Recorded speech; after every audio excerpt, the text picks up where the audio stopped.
फकी को आखिरकार पता चल ही गया कि उसकी असली माँ कोई और नहीं बल्कि अभीरा है।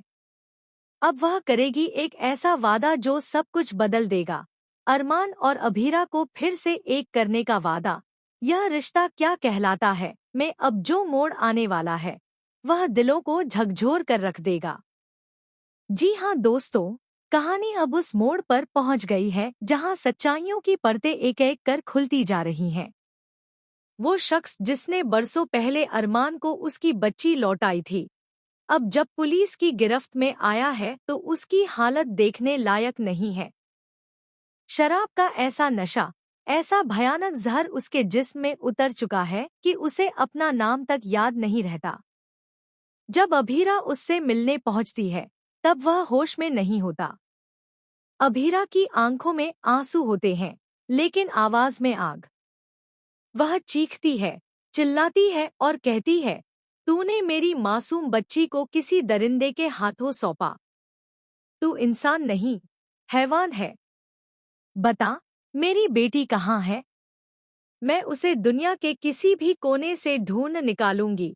अब तक जो दुख, जो दर्द उसने चुपचाप सहा था, अब वह ज्वालामुखी बन चुका है। और अब उसे पता चल चुका है कि उसकी पुखी, उसकी मायरा कहीं और नहीं बल्कि अरमान के ही पास है।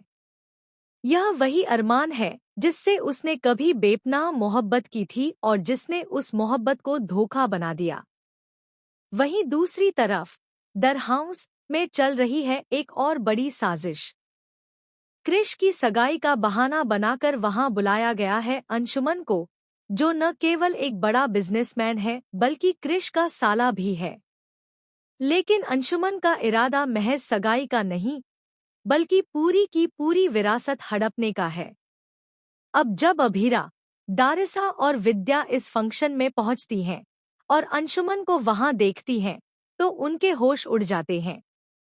अभीरा को याद आता है, यही वह इंसान है जो एक समय उसकी जिंदगी में तबाही बनकर आया था।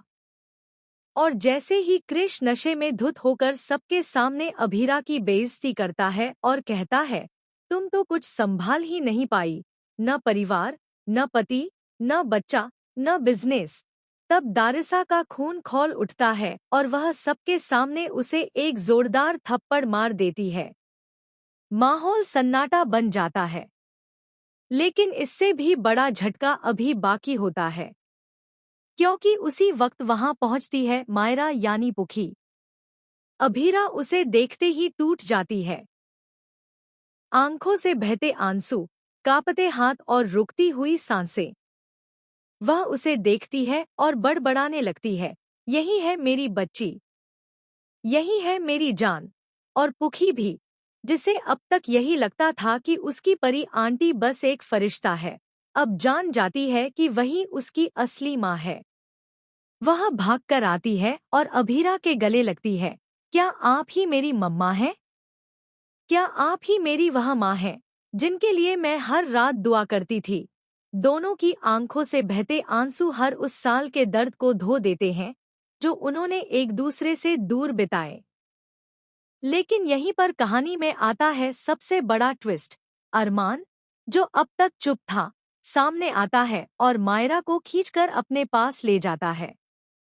वह गुस्से में कहता है, तुम इस बच्ची की माँ हो, लेकिन इसे बड़ा मैंने किया है। इसे मैं किसी के भी हवाले नहीं करूँगा। अब टकराव शुरू होता है, दो प्यार करने वालों के बीच जो अब दुश्मन बन चुके हैं। अभीरा एक माँ बनकर लड़ती है और अरमान एक पिता बनकर। कौन जीतेगा यह जंग? क्या पुखी अपनी माँ के साथ जाएगी या अरमान के पास ही रहेगी? क्या अभीरा कोर्ट का दरवाजा खटखटाएगी? क्या अंशुमन कोई नई साजिश रचेगा इस बिखरे हुए परिवार को पूरी तरह तोड़ने के लिए? और सबसे बड़ा सवाल, क्या फकी सच में अरमान और अभीरा को फिर से एक कर पाएगी या फिर वह खुद एक नई मुसीबत का कारण बन जाएगी? दोस्तों, आपकी क्या राय है इस जबरदस्त और इमोशनल कहानी के बारे में? क्या आप चाहते हैं कि पुखी अब अपनी मां के साथ जाएं? क्या अरमान को सजा मिलनी चाहिए? और क्या आप भी चाहते हैं कि एक बार फिर इस टूटे रिश्ते को जोड़ दे मोहब्बत की डोर। हमें कमेंट करें, शेयर करें और ऐसे ही और भी दिल को छू लेने वाले ट्विस्ट्स के लिए चैनल को सब्सक्राइब करना न भूलें, क्योंकि अब कहानी बस शुरू हुई है। असली तूफान अभी आना बाकी है। अगर आप चाहें तो इसका छोटा सोशल मीडिया फ्रेंडली संस्करण भी बना सकता हूँ।